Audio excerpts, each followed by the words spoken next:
Socialism, Utopian and Scientific by Friedrich Engels, 1892, English edition, introduction.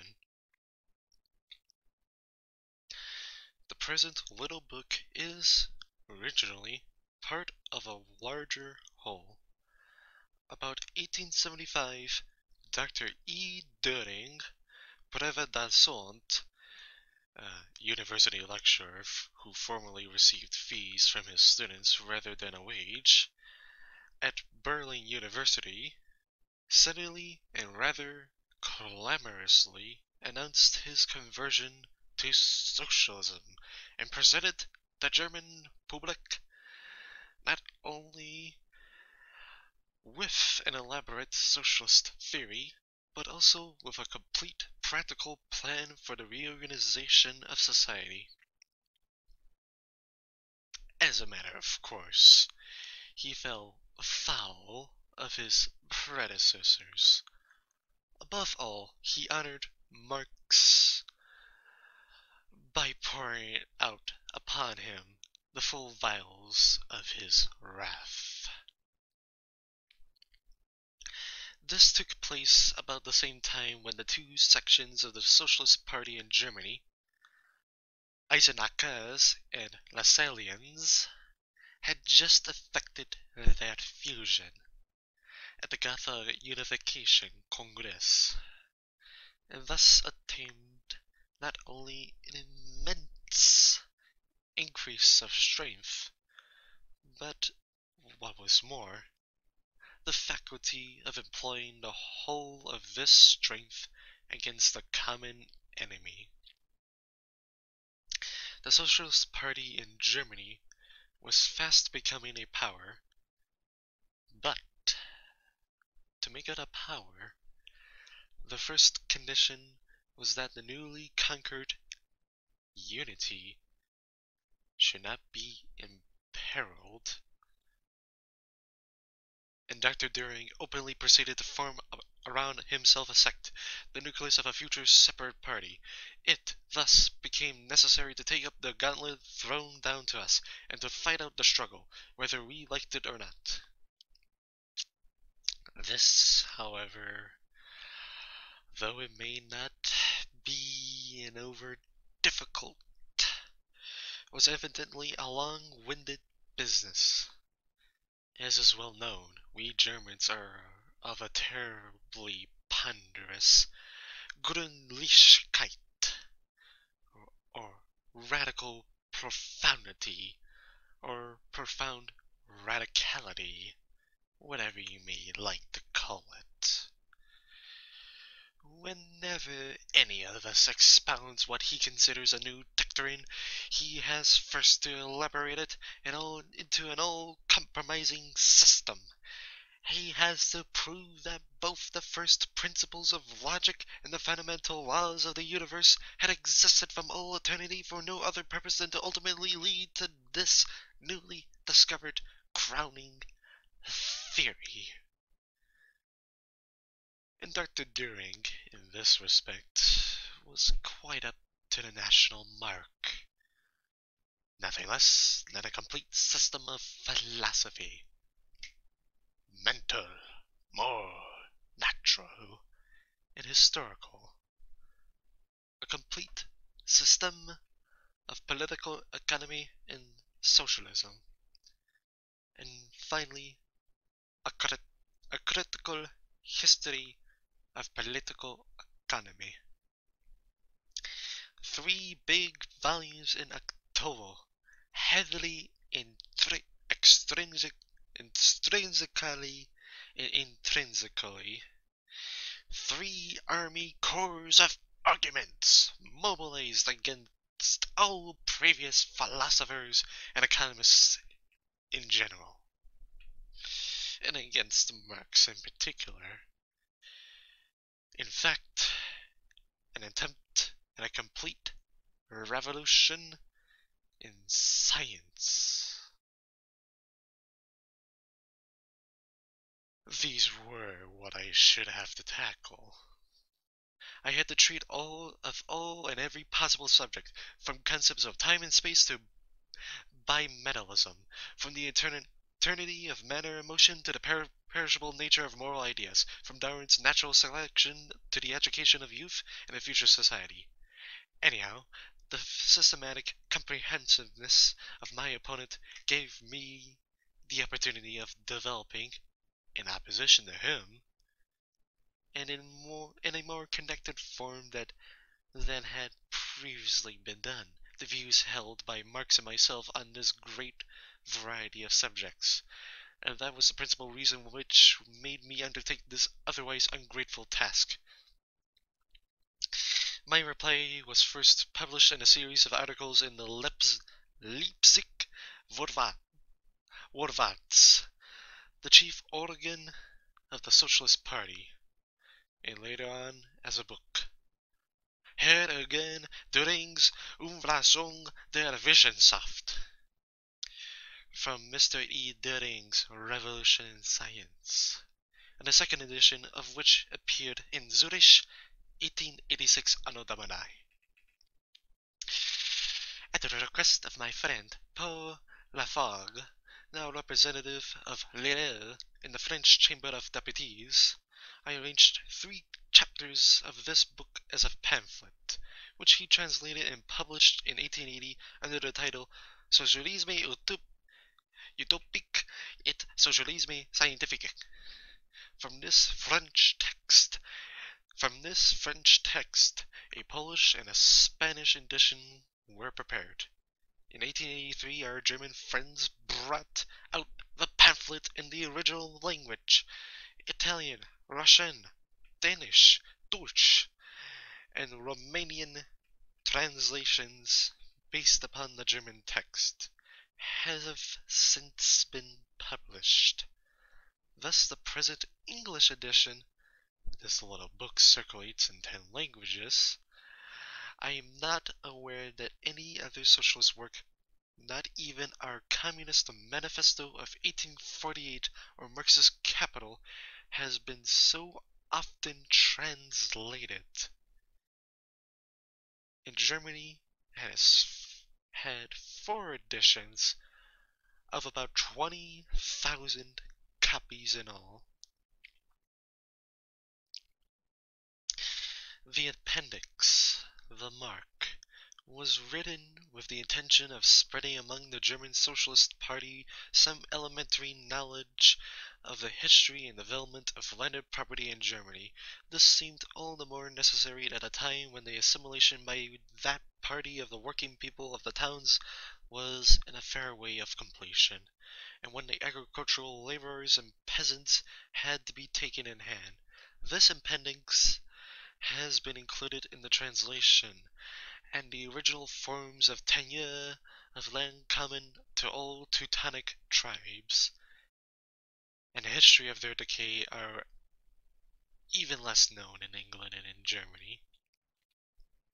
I have left the text as it stands in the original, without alluding to the hypotheses recently stated by Maxim Kovalevsky, according to which the partition of the arable and meadow lands among the members of the mark was preceded by their being cultivated for joint account by a large patriarchal family community, embracing several generations, as exemplified by the still existing South Slavonian Zadruga, and that the partition later on took place when the community had increased so as to become too unwieldy for joint account management. Kovalevsky is probably quite right, but the matter is still sub judice, or under consideration. The economic terms in this work, as far as they are new, agree with those used in the English edition of Marx's Kapital. We call production of commodities that economic phase where articles are produced not only for the use of the producers, but also for the purpose of exchange.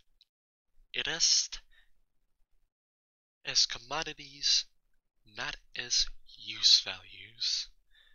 This phase extends from the first beginnings of production for exchange down to our present time, and attains its full development under capitalist production only.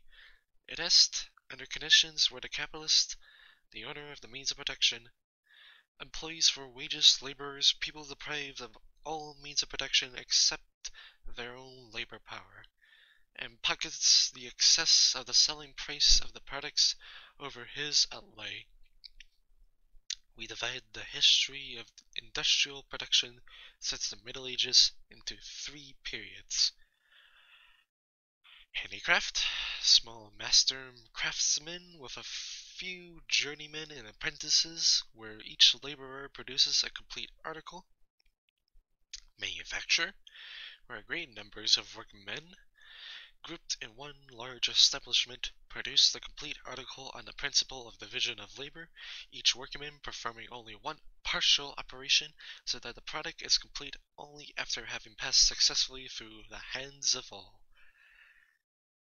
Modern industry, where the product is produced by machinery driven by power, and where the work of the laborer is limited to superintending and correcting the performance of the mechanical agent. I am perfectly aware that the contents of this work will meet with objection from a considerable portion of the British public.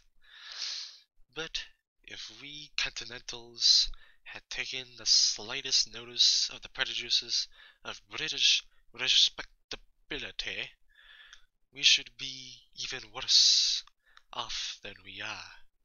This book defends what we call historical materialism, and the word materialism grates upon the ears of the immense majority of British readers. Agnosticism might be tolerated, but materialism is utterly inadmissible. And yet the original home of all modern materialism from the 17th century onwards is England. Materialism is the natural-born son of Great Britain. Already the British schoolman Duns Scotus asked whether it was impossible for the matter to think. In order to effect this miracle, he took refuge in God's omnipotence. It est, he made theology preach materialism. Moreover, he was a nominalist.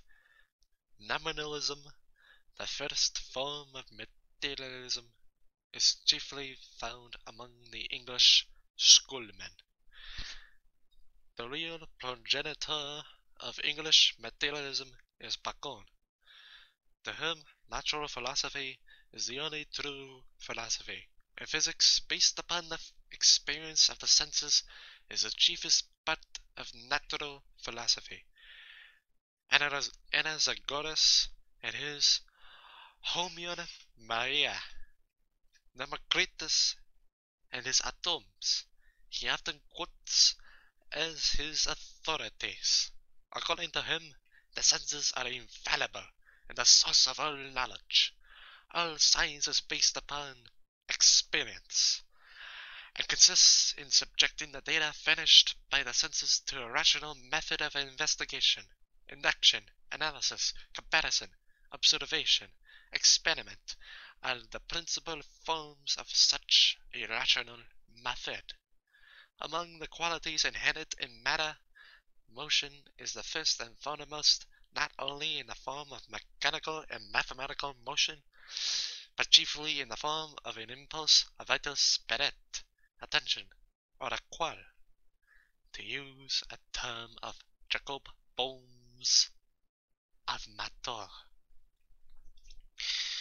In Bacon, its first creator, materialism still includes within itself the germs of a many-sided development. On the one hand, matter, surrounded by a sensuous, poetic glamour, seems to attract men's whole entity by winning smiles.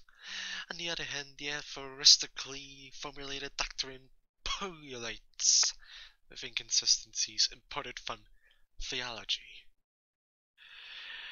In further evolution, materialism becomes one-sided. Hobbes is the man who systematizes Baconian materialism. Knowledge based upon the senses loses its poetic blossom. It passes into the abstract experience of the mathematician. Geometry is proclaimed as the queen of sciences. Materialism takes to misanthropy. It is to overcome its opponent, misanthropic, flashless spiritualism. And that on the latter's own ground, materialism has to chastise its own flesh and turn ascetic. Thus, from a sensual, it passes into an intellectual entity, but thus too it evolves only consistency, regardless of consequences, characteristic of the intellect. Hobbes, as Bacon's continuator, argues thus: if all human knowledge is finished by the senses, then our concepts and ideas are but the phantoms divested of their own sensual forms. Of the real world, philosophy can give but names to these phantoms. One name may be applied to more than one of them.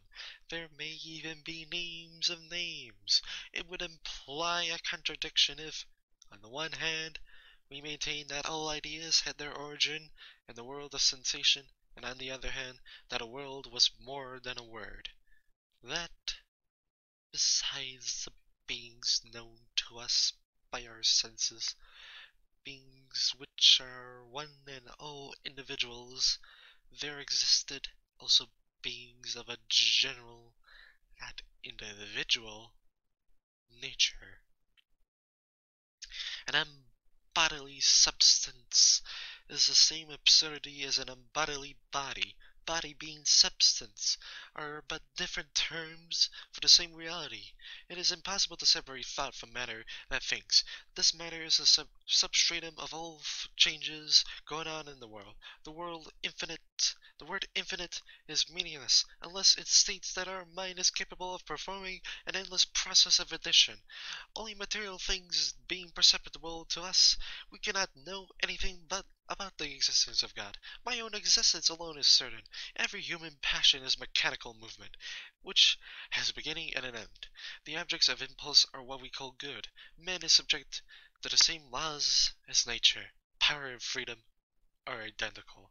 Hobbes has systematized Bacon, without, however, furnishing a proof for Bacon's fundamentals principle, the origin of all human knowledge from the world of sensation. It was Locke who, in his essay on human understanding, supplied this proof. Hobbes had shattered the theistic prejudices of Baconian materialism. Collins, Dodwell, Caldwell, Hartley, Priestley similarly shattered the last theological bars that still hemmed in Locke's sensationalism. At all events, for practical materialist, theism is but an easy-going way of getting rid of religion. Karl Marx, The Holy Family, pages 201 to 204. Thus, Karl Marx wrote about the British origin of modern materialism. If Englishmen nowadays do not exactly relish the compliment he paid their ancestors, more's the pity. It is none the less undeniable that Bacon, Hobbes, and Locke are the fathers of that brilliant school of French materialism which made the 18th century.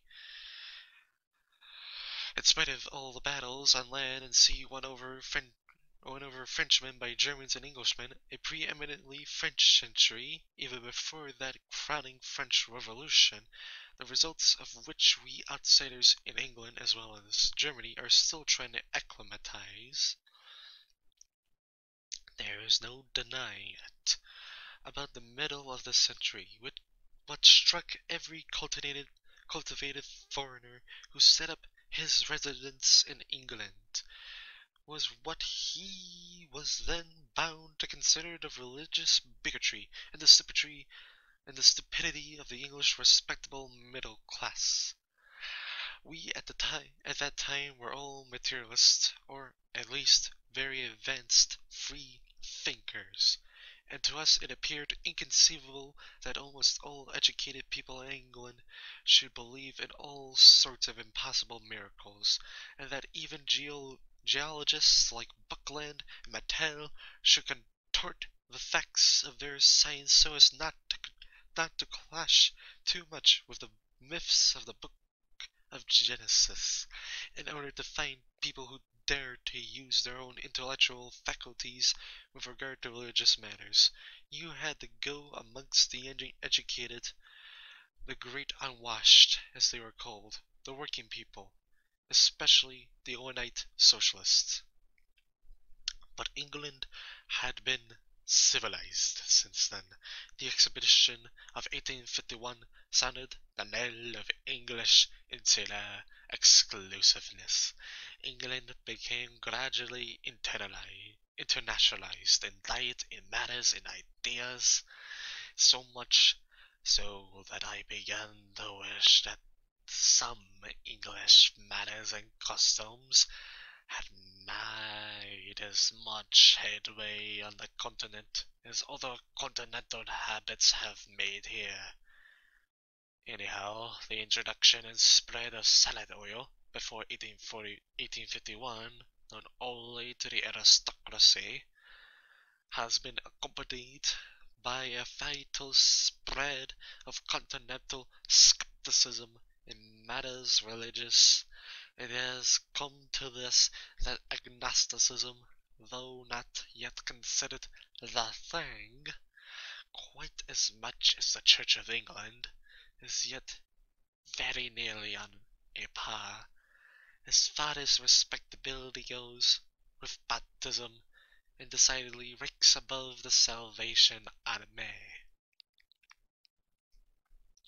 And I cannot help believing that under those circumstances it will be consoling to many who sincerely regret and condemn this progress of infidelity to learn that these new-fangled notions are not of foreign origin, are not made in Germany, like so many other articles of daily use, but are undoubtedly Old English, and their British originators 200 years ago went a good deal further than their descendants now dare to venture. What indeed is an agnosticism but, to use an expressive Lincolnshire term, shamefaced materialism? The agnostic's conception of nature is materialistic throughout. The entire natural world is governed by law and absolutely excludes the intervention of action from without.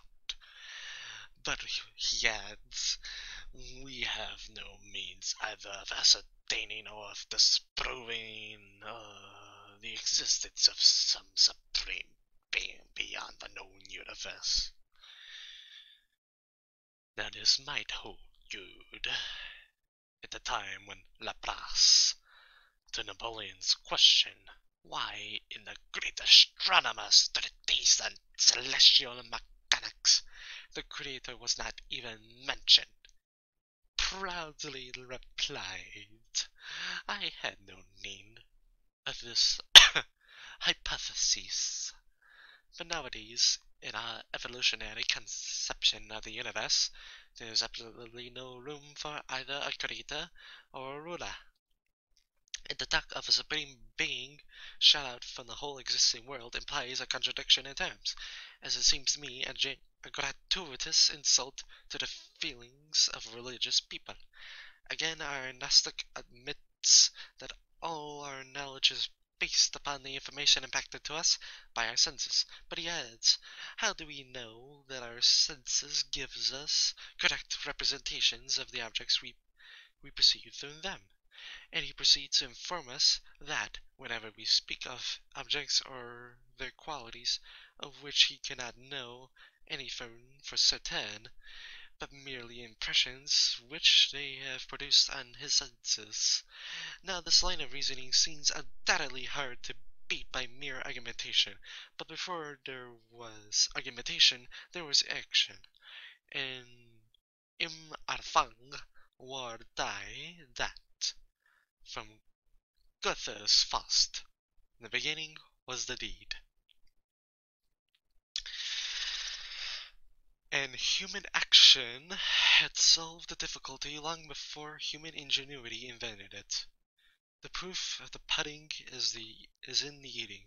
From the moment we turn to our own use these objects according to the qualities we perceive in them, we put to an infallible test the correctness of other ways of our sense perception. And these perceptions have been wrong, then our estimate of the use to which an object can be turned must also be wrong, and our attempt must fail. But if we succeed in accomplishing our aim, if we find that the object does agree with our idea of it, and does answer the purpose we intended it for, then that is proof positive that our perceptions of it and its qualities so far agree with reality outside ourselves.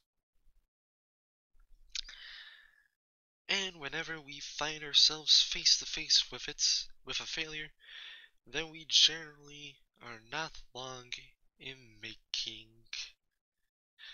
out the cause that made us fail.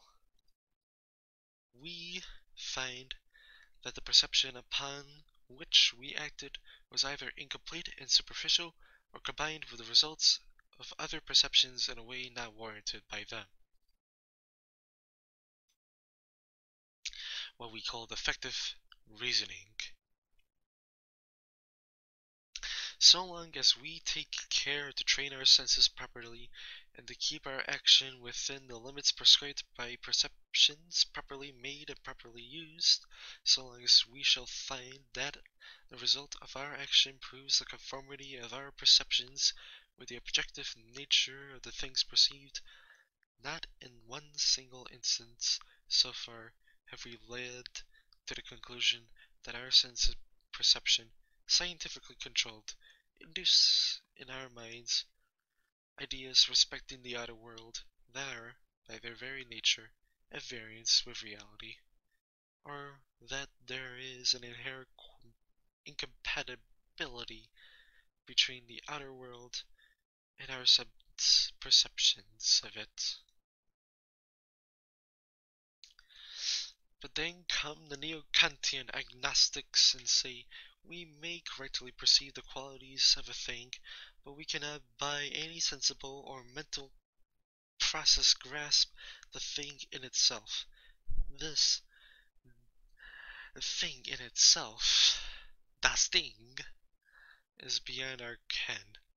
To this Hegel, long since, has replied, if you know all the qualities of a thing, you know the thing itself. Nothing remains but that the fact that the said thing exists without us.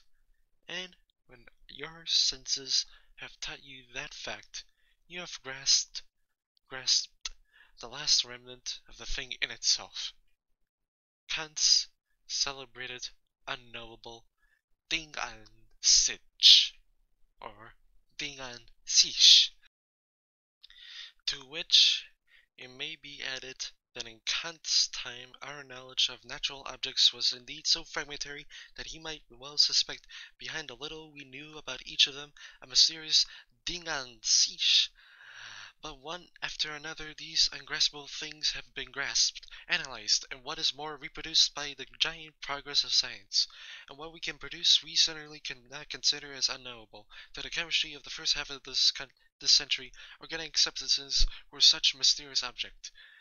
Now we learn to build them up, one after another, from their chemical elements, without the aid of organic processes. Modern chemists declare that as soon as the chemical constitution of no matter what body is known, it can be built up from its elements. We are still far from knowing the constitution of the highest organic substances, the albuminous bodies, but there is no reason why we should not, if only after centuries arrive at the knowledge and, armed with it, produce artificial albumum. But if we arrive at that, we shall at the same time have produced organic life for life from its lowest to its highest forms. It is but it is the normal mode of existence of albuminous bodies. As soon, however, as our agnostic has made these formal mental reservations, he tucks and acts in as a rank materialist he a bomb is. He may say that, as far as we know, matter and motion, or, as it is now called, energy, can neither be created nor destroyed, but that we have no proof of their not having been created at some time or another. But if you can try to use this admission against him in any particular case, he will quickly put you out of court. If he admits the possibility of spiritualism in abstracto, he will have none of it in concreto. As far as we know and can know, he will tell you there is no creator and no ruler of the universe.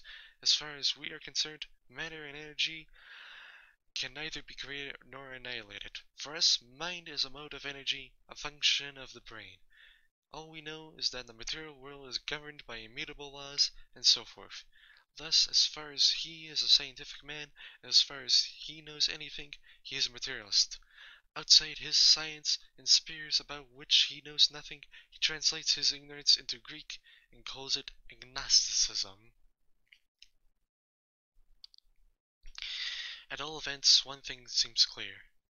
Even if I was an agnostic, it is evident that I could not describe the conception of history sketched out in this little book as historical as an agnosticism.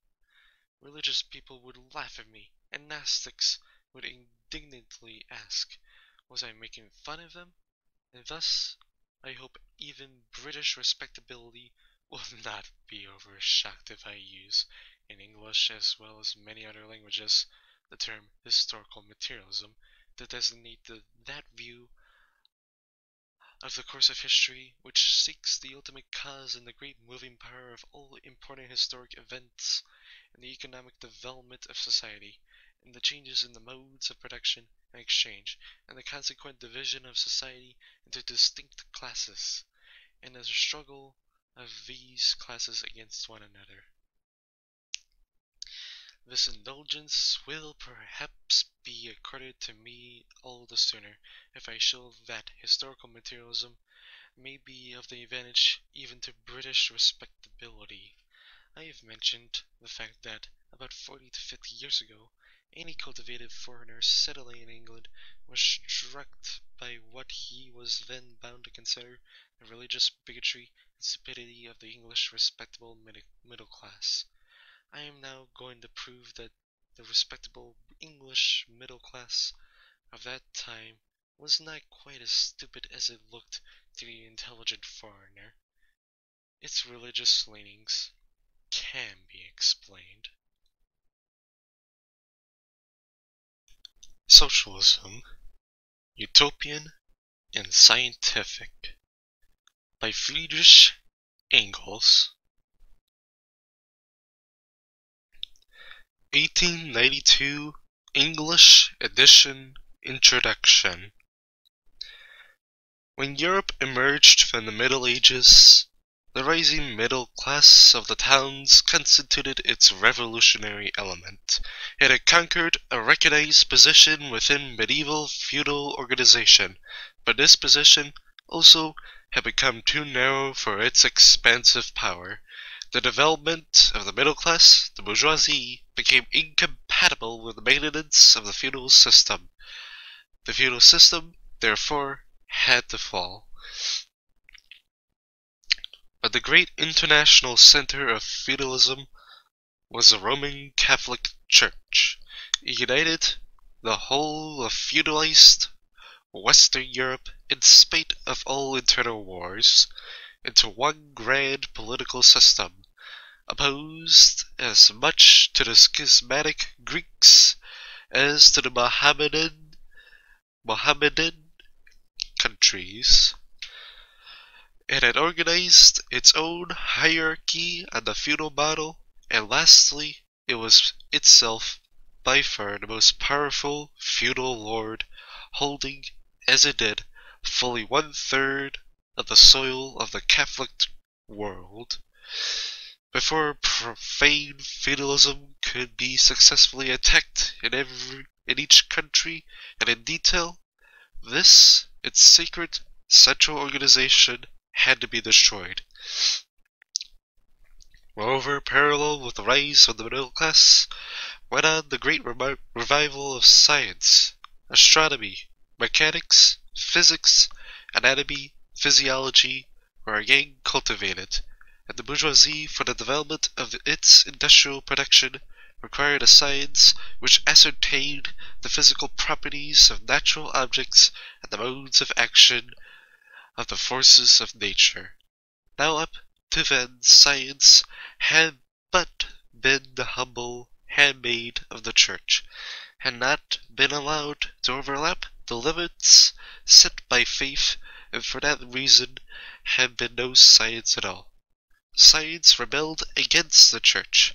The bourgeoisie could not do without success, and therefore had to join in the rebellion. The above, though touching but two of the points where the rising middle class was bound to come into collision with the established religion, will be sufficient to show, first, that the class most directly interested in the struggle against the pretensions of the Roman Catholic Church was the bourgeoisie, and second, that every struggle against feudalism at that time had to take on a religious disguise, had to be directed against the Church in the first instance, but if the universities and the traders of the cities started to cry, it was sure to find, and did find, a strong echo in the masses of the country people, the peasants, who everywhere had to struggle for their very existence with their feudal lords, spiritual and temporal. The long fight of the bourgeoisie against feudalism culminated in 3 great decisive battles. First was what is called the Protestant Reformation in Germany. The war cry raised against the Church by Luther was responded to by 2 insurrections of a political nature. First, that of the lower nobility under Franz von Sickingen, then the Great Peasants' War, 1525 Anno Domini. Both were defeated, chiefly in consequence of the indecision of the parties most interested, the burghers of the town, an indecision into the causes of which we cannot enter here. From that moment, the struggle degenerated into a fight between the local princes and the central power, and ended by blotting out Germany for 200 years. From the politically active nations of Europe, the Lutheran Reformation produced a new creed indeed, a religion adapted to absolute monarchy. No sooner were the peasants of northeast Germany converted to Lutheranism than they were, from free men, reduced to serfs. But where Luther failed, Calvin won the day. Calvin's creed was one fit for the boldness of the bourgeoisie of his time. His predestination doctrine was the religious expression of the fact that in the commercial world of competition, success or failure does not depend upon a man's activity or cleverness, but upon circumstances uncontrollable by him. It is not of him that willeth, or of him that runneth, but of the mercy of unknown superior economic powers. And this was especially true at a period of economic revolution, when old economic routes and centers were replaced by new ones, when India and America were opened to the world, and when when even the most sacred economic articles of faith, the value of gold and silver, began to totter and to break down. Calvin's church constitution of God was republicanized. Could the kingdoms of this world remain subject to monarchs, bishops, and lords, while German Lutheranism became a willing tool in the hands of princes? Calvinism founded a republic in Holland, and active republican parties in England, and above all, Scotland. In Calvinism, the second great bourgeois upheaval found its doctrine ready cut and dried. This upheaval took place in England. The middle class of the towns brought it on, and the yeomanry of the country districts fought it out. Curiously enough, in all three great bourgeois risings, the peasantry furnishes the army that has to do the fighting, and the peasantry is the class that, the victory once gained, is most securely ruined by the economic consequences of that victory. A century after Cromwell, the yeomanry of England had almost disappeared. Anyhow, had it not been for the yeomanry and for the plebeian element in the towns, the bourgeoisie alone would never have fought this matter out to the bitter end, and would never have brought Charles I to the scaffold, in order to secure even those conquests of the bourgeoisie that were ripe for gathering at the time. The revolution had to be carried considerably further, exactly as in 1793 in France and 1848 in Germany. This seems in fact to be one of the laws of evolution of bourgeois society. Well, upon this excess of revolutionary activity, there necessarily followed the inevitable reaction which, in its turn, went beyond the point where it might have maintained itself. After a series of oscillations, the new center of gravity was at last attained and became a new starting point. The grand period of English history, known to respectability under the name of the Great Rebellion and the struggles succeeding it, were brought to a close by the comparatively puny events entitled by the liberal historians the Glorious Revolution. The new starting point was a compromise between the rising middle class and the ex-feudal landowners. The latter, though cold as now the aristocracy, had been long since on the way which led them to become what Louis Philippe and France became at a much later period, the first bourgeois of the kingdom. Fortunately for England, the old feudal barons had killed one another during the War of the Roses. Their successors, though mostly scions of the old families, had been so much out of the direct line of descent that they constituted quite a new body, with habits and tendencies far more bourgeois than feudal. They fully understood the value of money, and at once began to increase their rents by turning hundreds of small farmers out and replacing them with sheep. Henry VIII, while squandering the church lands, created fresh bourgeois landlords by wholesale.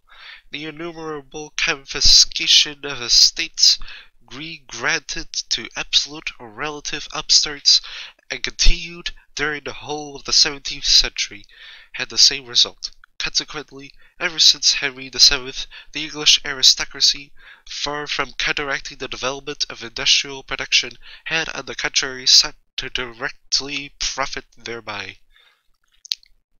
And there had always been a section of the great landowners willing, from economical or political reasons, to cooperate with the leading men of the financial and industrial bourgeoisie. The compromise of 1689 was, therefore, easily accomplished.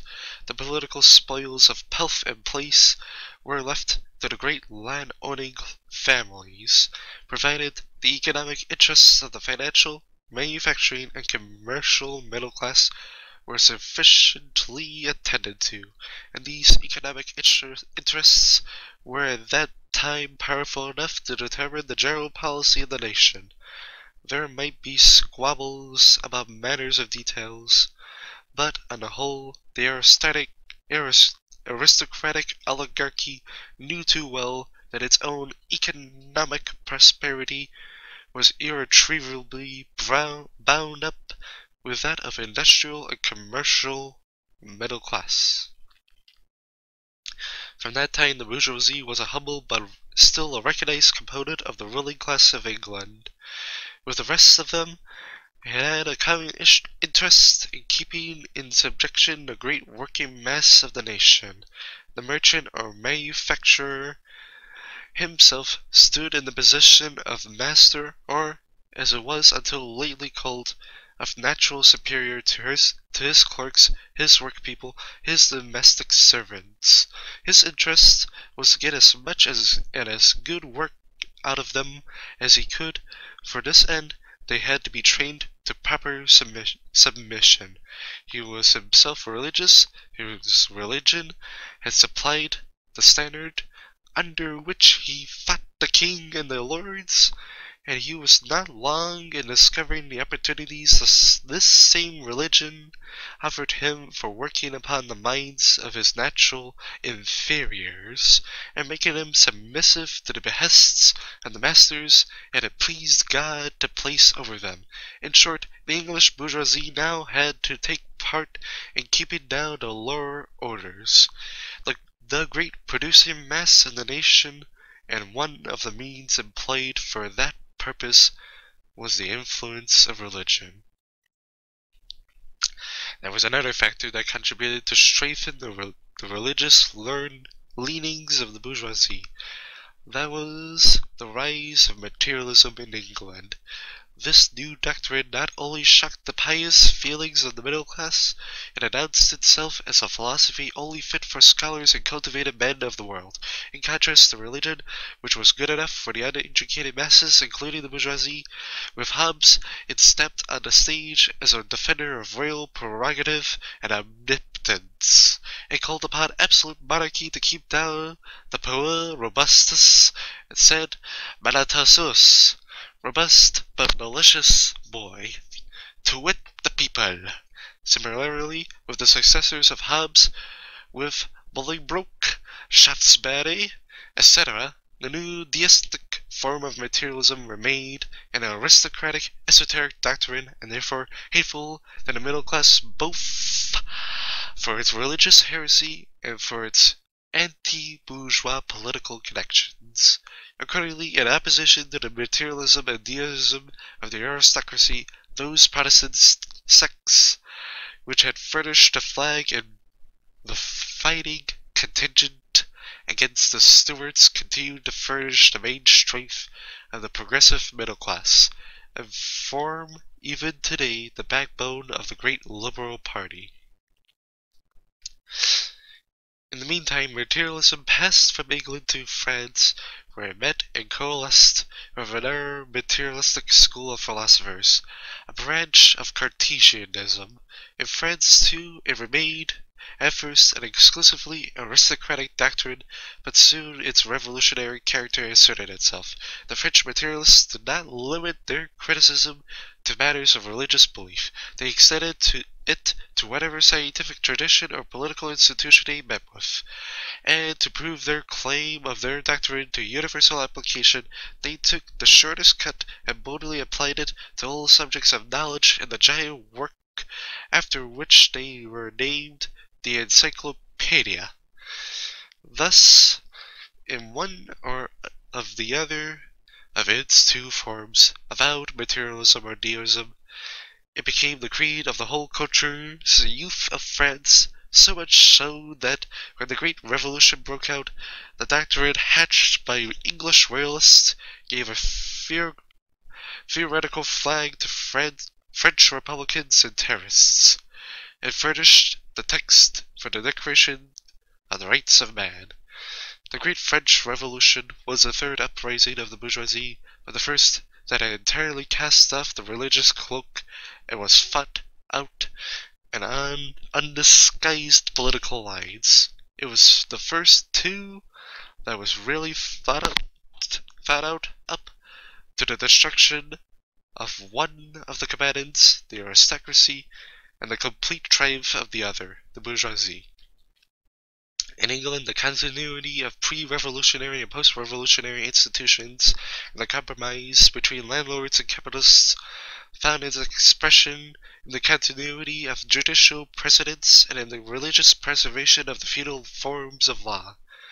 In France, the revolution constituted a complete breach with the traditions of the past and cleared out the very last vestiges of feudalism and created in the Code Civil a masterly adaptation of the old Roman law, that almost perfect expression of the juridical relations corresponding to the economic stage called by Marx the production of commodities, to modern capitalist conditions, so masterly that this French Revolution code still serves as a model for reforms of the law of property in all other countries not excepting England. Let us, however, not forget that if English law continues to express the economic relations of capitalist society in the barbarous feudal language, which corresponds to the thing expressed, just as English spelling corresponds to English pronunciation, vos esseveres Londres, et vos prononces Constantinople, said a Frenchman, that same English law is the only one which has preserved through ages and transmitted to America and the colonies the best part of the old Germanic personal freedom, local self-government, and the independence from all interference, but that of law courts, which on the continent has been lost during the period of absolute monarchy and has nowhere been as yet fully recovered.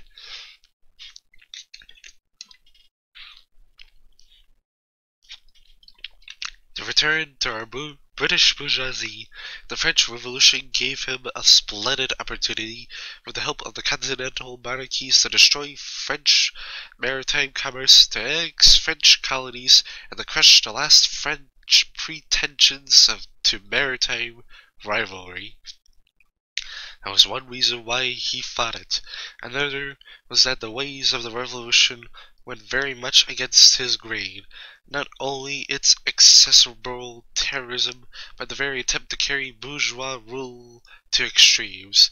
What should the bourgeoisie do without his aristocracy, that taught him manners such as they were, and invented fashions for him, that furnished officers for the army, which kept order at home and the navy, which conquered colonial possessions and new markets aboard?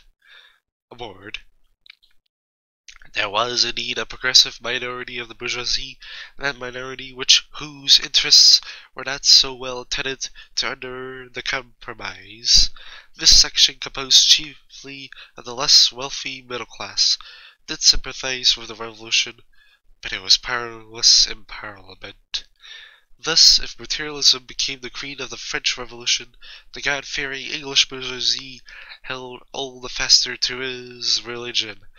Had not the reign of terror in Paris proved what was the upshot? If the religious instincts of the masses were lost, the more materialism spread from France to neighboring countries, and was reinforced by similar doctrinal currents, notably by German philosophy, the more, in fact, materialism and free thought generally became on the continent the necessary qualifications of a cultivated man, the more stubbornly the English middle class stuck to its manifold religious creed. These creeds might differ from one another, but they were, all of them, distinctly religious Christian creeds.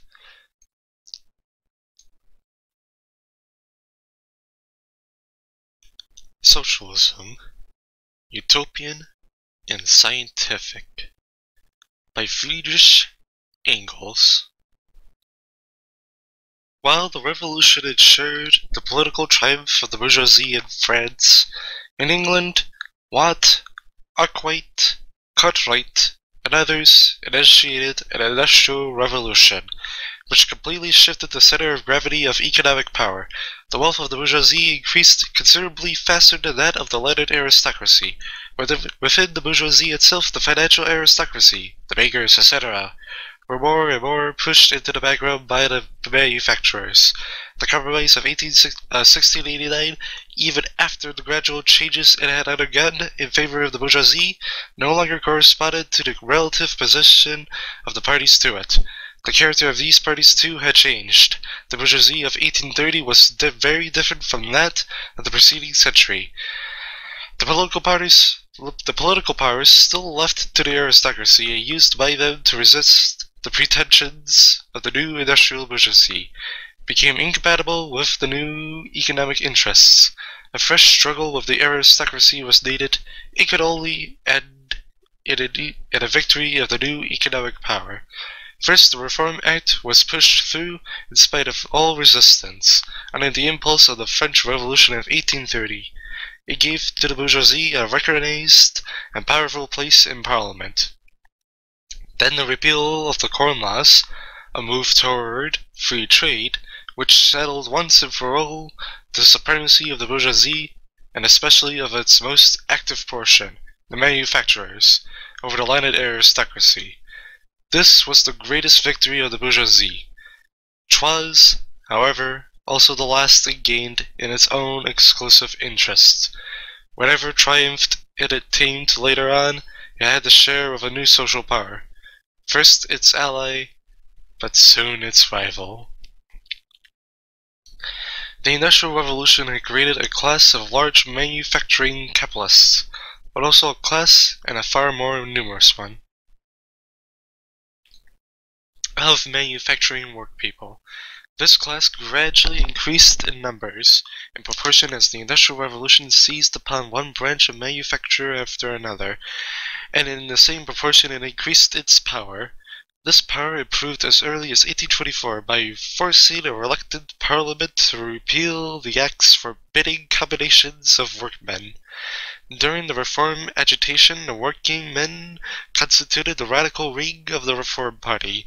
The Act of 1832, having excluded them from suffrage, they formulated their demands in the People's Charter, and constituted themselves in opposition to the great bourgeois anti-Corn Law party into an independent party, the Chartists, the first working men's party of modern times.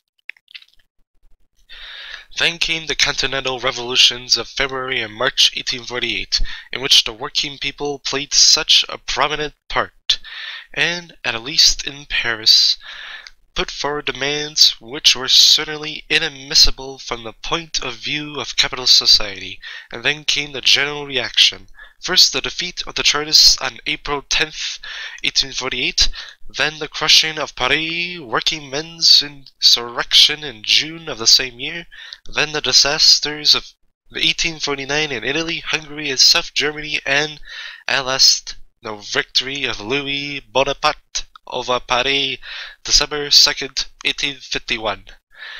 For a time, at least, the bugbear of working-class pretensions was put down, but at what cost? If the British bourgeois had been convinced before of the necessity of maintaining the common people in a religious mood, how much more must he feel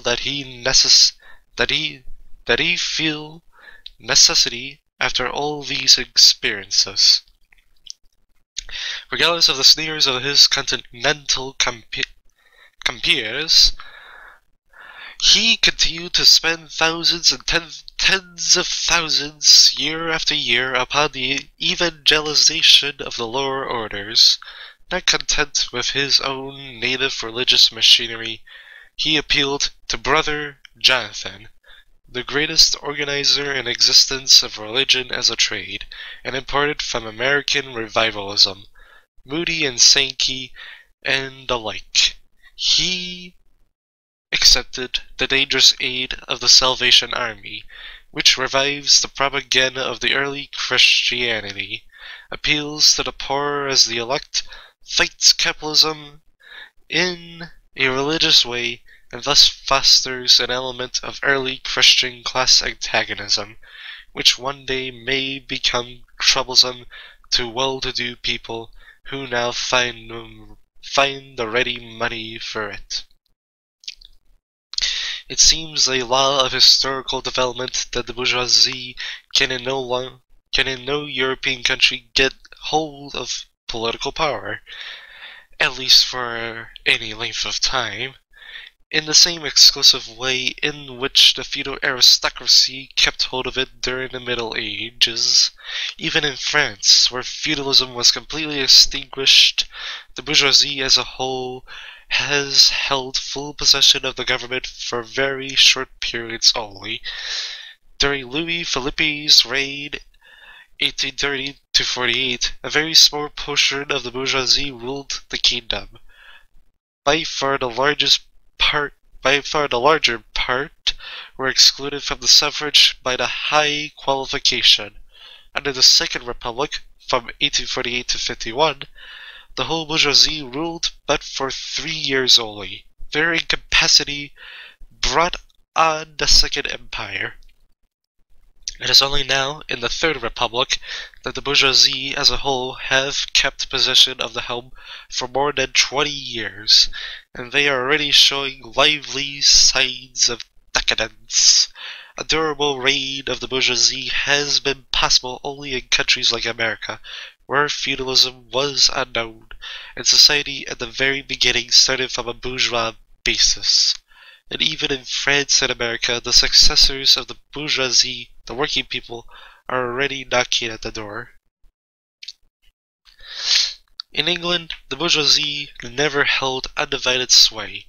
Even the victory of 1832 left the landed aristocracy in almost exclusive possession of all the leading government offices. The meekness with which the middle class submitted to this remained inconceivable to me until the great liberal manufacturer, Mr. W.A. Forster, in a public speech, implored the young men of Bradford to learn French as a means to get on in the world, and quoted from his own experience how sheepish he looked when, as a cabinet minister, he had to move in a society where French was, at least, as necessary as English. The fact was, the English middle class of that time were, as a rule, quite uneducated upstarts, and could not help leaving to the aristocracy those superior government places where other qualifications were required than mere insular narrowness and insular conceit seasoned by business sharpness. Even now, the endless newspaper debates about middle-class education show that the English middle class does not yet consider itself good enough for the best education, and looks to something more modest. Thus, even after the repeal of the Corn Laws, it appeared a matter of course that the men who had carried the day, the Camdens, Brights, Forsters, etc., should remain excluded from a share in the official government of the country, until 2 decades afterwards a new Reform Act opened to them the door of the cabinet. The English bourgeoisie are, up to the present day, so deeply penetrated by a sense of their social inferiority that they keep up, at their own expense, and that of the nation, an ornamental cast of drones to represent the nation worthily at all state functions, and they consider themselves highly honored whenever one of themselves is worthy of admission into the select and privileged body manufactured, after all, by themselves. The industrial and commercial middle class had, therefore, not yet succeeded in driving the landed aristocracy completely from political power when another competitor, the working class, appeared on the stage. The reaction after the Chartist movement and the Continental Revolutions, as well as the unparalleled extension of English trade from 1848 to 66, ascribed vulgarly to free trade alone, but do far more to colossal development of railways, ocean steamers, and means of intercourse generally, and again driven the working class into the dependency of the Liberal Party, of which they formed, as in pre-Chartist times, the radical wing. Their claims to the franchise, however, gradually became irresistible, while the Whig leaders of the Liberals funked. Disraeli showed his superiority by making the Tories seize the favourable moment and introduce household suffrage into the boroughs, along with the redistribution of seats. Then followed the ballot. Then, in 1884,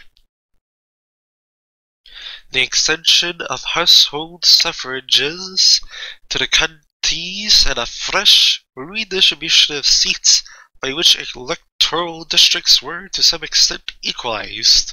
All these measures considerably increased the electoral power of the working class, so much so that in at least 150 to 200 constituencies, that class now furnished the majority of the voters. The parliamentary government is a capital school for teaching respect for tradition. If the middle class looked with awe and veneration upon what Lord John Manners playfully called our own nobility, the mass of the working people then looked up with respect and deference to what used to be designated as their betters, the middle class. Indeed, the British working men some 50 years ago was the model workman, whose respectful regard for the position of his master and whose self-restraining modesty in claiming rights for himself counseled our German economists of the Cafetiere Socialist School for the incurable communistic and revolutionary tendencies of their own working men at home. But English middle class, good men of business as they are, saw farther than the German professors. They had shared their powers, but reluctantly, with the working class. They had learnt during the Chartist years what the robustus and malatusus the people is capable of, and since that time they had been compelled to incorporate the better part of the People's Charter in the statutes of the United Kingdom. Now, if ever, the people must be kept in order by moral means, and the first and foremost of all moral means of action upon the masses is and remains religion. Hence the parsons' majorities on the school boards. Hence the increasing self-taxation of the bourgeoisie for the support of all sorts of revivalism, from ritualism to the Salvation Army. And now came the triumph of the British respectability over the free thought and religious relaxity of the continental bourgeoisie. The workmen of France and Germany had become rebellious.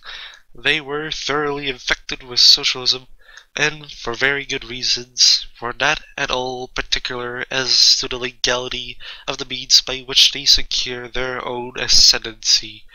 The per robustus here turned from day to day more malatosus, or malatusios. Nothing remained to the French and German bourgeoisie as a last resource but to silently drop their free thought as a youngster when sea-sickness creeps upon him, quietly drops the burning cigar he brought swaggerly on board.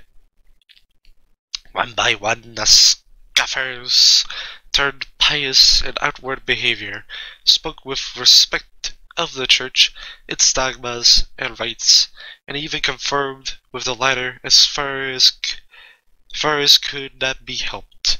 French bourgeois dined magri on Fridays, and German ones say out-long Protestant sermons in their pews on Sundays. They come to the grief with materialism.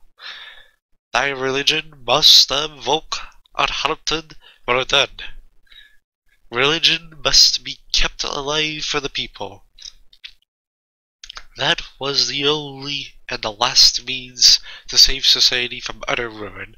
Unfortunately for themselves, they did not find this out until they had done their level best to break up religion forever. And now it was the turn of the British bourgeoisie to sneer and to say, "Why, you fools, I could have told you that 2 centuries ago." However, I am afraid neither the religious stolidity of the British nor the post-festum conversion of the continental bourgeois will stem the rising proletarian tide. Tradition is a great breaking force, is the vis and acte of history, but being merely passive is sure to be broken down, and thus religion will be no lasting safeguard to capitalist society. If our juridical, philosophical, or religious ideas are either more or less remote offshoots of the economical relations prevailing in a given society, such ideas cannot, in the long run, withstand the effects of a complete change in these relations.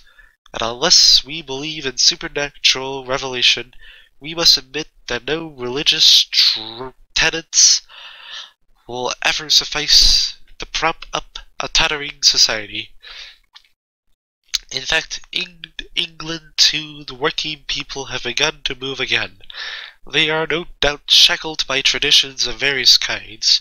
Bourgeois traditions such as widespread belief that there can be but 2 parties, conservatives and liberals, and that the working class must work out its salvation by and through the great Liberal Party. Working men's traditions inherited from the first tentative efforts at independent action, such as the exclusion from ever so many old trade unions of all applicants who have not gone through a regular apprenticeship, which means the breeding by every such union of its own black legs. But for all that, the English working class is moving, as even Professor Brentano has sorrowfully had to report to his brother Catholic Socialists. It moves, like all things in England, with a slow and measured step, with hesitation here, with more or less unfruitful tentative attempts there.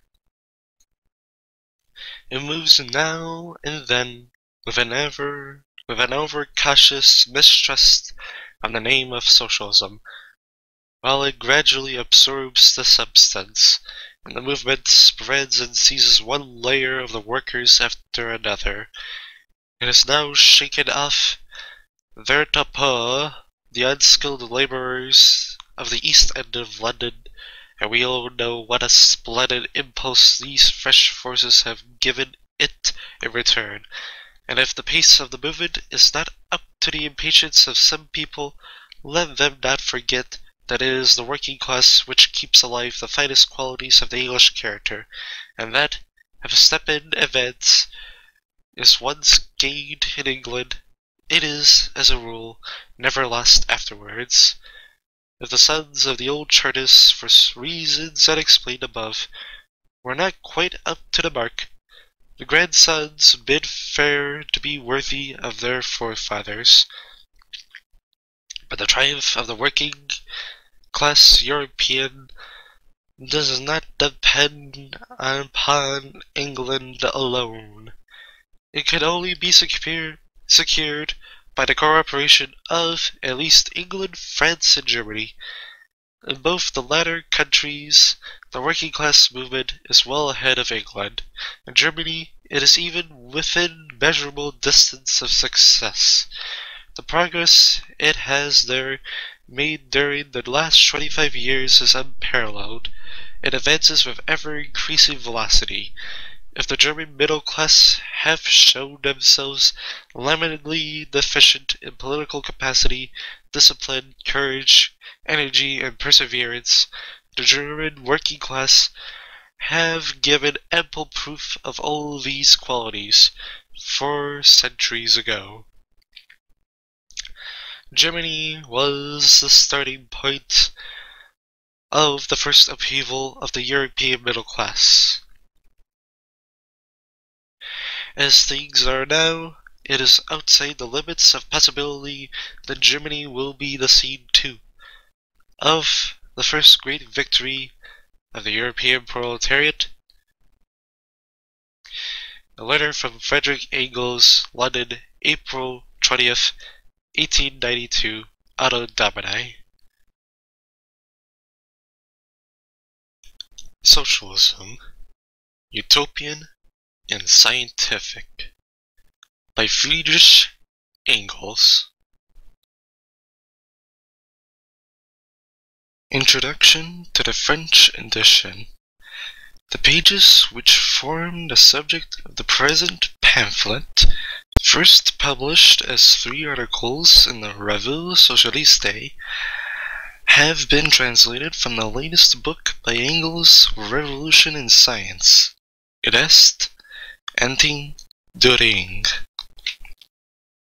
Friedrich Engels, one of the foremost representatives of contemporary socialism, distinguished himself in 1848-44 with his outlines of a critique of the political economy, which first appeared in the Deutsche Französische Jahrbuch, published in Paris by Marx and Ruge. The outlines already formulate certain general principles of scientific socialism. Engels was then living in Manchester, where he wrote, in German, The Condition of the Working Class in England, 1845, as dated. An important work to which Marx did full justice in Capital. During his first stay in England, he also contributed, as he later did from Brussels, to the Northern Star, the official journal of the Socialist, it est, Chartist movement, and to the New Moral World of Robert Owen. During his stay in Brussels, he and Marx founded the German Workers' Communist Club, linked with Flemish and Walloon working men's clubs, and with Bornstedt, the Deutsche Burschrede Zeitung. At the invitation of the German Committee, residing in London, of the League of the Just, they joined this society, which had originally been set up by Karl Schapper after his flight from France, where he had taken part in the Blanqui conspiracy of 1839. From then on, the League was transformed into an international league of communists after the suppression of the usual formalism of secret societies. Nevertheless, in those circumstances, the society had to remain a secret as far as governments were concerned. In 1847, at the International Congress held by the League in London, Marx and Engels were instructed to draft the Manifesto of the Communist Party, published immediately before the February Revolution and translated at once into almost all the European languages. In the same year, they were involved in founding the Democratic Association of Brussels, an international and public association where the delegates of radical bourgeois and those of the proletarian workers met. After the February Revolution, Engels became one of the editors of the new Rheinische Zeitung, Nouvelle Gazette Rheinais, founded in 1848 by Marx in Cologne and suppressed in June 1849 in a Prussian coup d'état. After taking part in the rising at Elberfeld, Engels fought in the Baden campaign against the Prussians from June to July 1849 as the aide-de-camp of Friedrich, who was then colonel of a battalion of France Thérèse. In 1850, in London, he contributed to the review of the new Rheinische Zeitung edited by Marx and printed in Hamburg. There, Engels for the first time published The Peasant War in Germany, which 19 years later appeared again in Leipzig as a pamphlet and ran into 3 editions.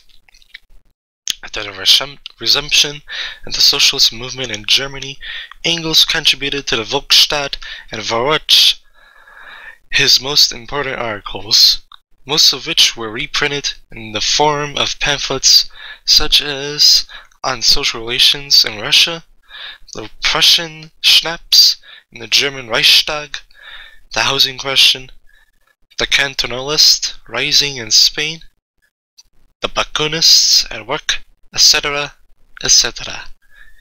In 1870, after leaving Manchester for London, Engels joined the General Council of the International, where he was entrusted with the correspondence with Spain, Portugal, and Italy.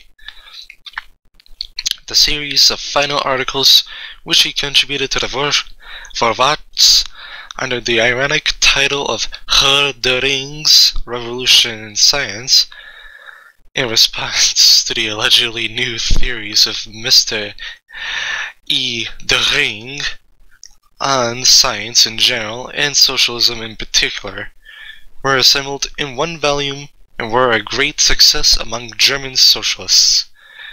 In the present pamphlet, we reproduce the most topical excerpt from the theoretical section of the book, which constitutes what might be termed an introduction to scientific socialism.